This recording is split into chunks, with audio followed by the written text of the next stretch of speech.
င်္ဂလာပါရှင်ကျမတို့ပါဝါစကားပိုင်းသတင်းတင်ဆက်မှုအစီအစဉ်ကနေကြိုဆိုလိုက်ပါတယ်ဒီကနေ့တင်ဆက်ပြီးသွားမှာကတော့ KIA တပ်မဟာ9နယ်မြေအနီးသိမ်းပိုက်ထားတဲ့ရေအားလျက်စစ်စက်ရုံကို KIA မှလွှဲပြောင်းပေးအပ်ဆိုတဲ့သတင်းကိုတင်ဆက်ပေးပါမယ်ရှင်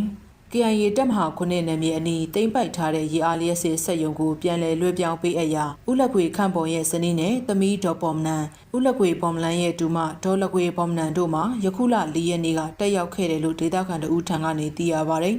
ဒီလ4ရက်နေ့ကလွှဲပြောင်းပေးအပ်ခဲ့တာဟုတ်တယ်ဦးလက်ခွေခန့်ပေါ်ရဲ့ဇနီးရဲ့သူ့သမီးရဲ့ဦးလက်ခွေပေါ်မလန်ရဲ့ဒူမဒေါ်လက်ခွေပေါ်မနန်တို့ကနေတွားရောက်ပေးအပ်ခဲ့တာဖြစ်တယ်ဒီရေအားလျက်စစ်ကိုဘယ်နေရာမှာအသုံးချမလဲဆိုတာကတော့မသိရသေးဘူးပြန်စည်းရုံးတဲ့သဘောနဲ့ပေးတာဟုတ်တယ်လို့သူကပြောပါတယ်အခုလိုလွှဲပြောင်းပေးအပ်ခြင်းကိုကြည်ချင်းအပြင်ကချင်ပြည်နယ်အထူးဒေသတဲ့အရေးထက် KIA အကျိုးစီးပွားကိုဦးစားပေးလှုပ်ဆောင်နေတာကိုထင်ရှားစွာတွေ့မြင်နေရတယ်လို့ကချင်ပြည်နယ်အထူးဒေသတဲ့အရေးတက်ကြွလှုပ်ရှားသူတို့ကပြောပါတယ်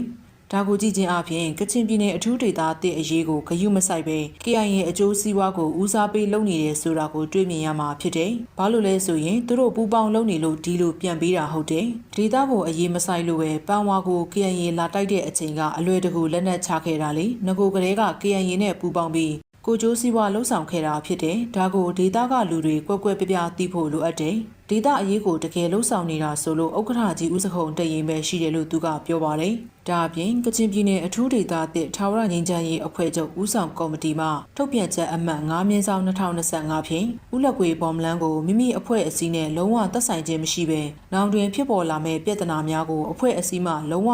တာဝန်ယူမည်မဟုတ်ကြောင်းထုတ်ပြန်ချက်တစ်ခုကိုအောက်တိုဘာလ22ရက်နေ့ကထုတ်ပြန်ခဲ့တယ်လို့လည်းသိရပါတယ်။ကျမတို့ပန်ဝါစကားဝိုင်းသတင်းတင်ဆက်မှုအစီအစဉ်ကနေကချင်ပြည်နယ်အထူးဒေသတစ်အတွင်းဖြစ်ပေါ်နေတဲ့သတင်းထူးသတင်းဦးများစီးပွားရေးလူမှုရေးကျန်းမာရေးပညာရေးနဲ့နိုင်ငံရေးသတင်းတွေကိုကဏ္ဍစုံလင်စွာတင်ဆက်ပြီးတော့မှာဖြစ်ပါတယ်ရှင်။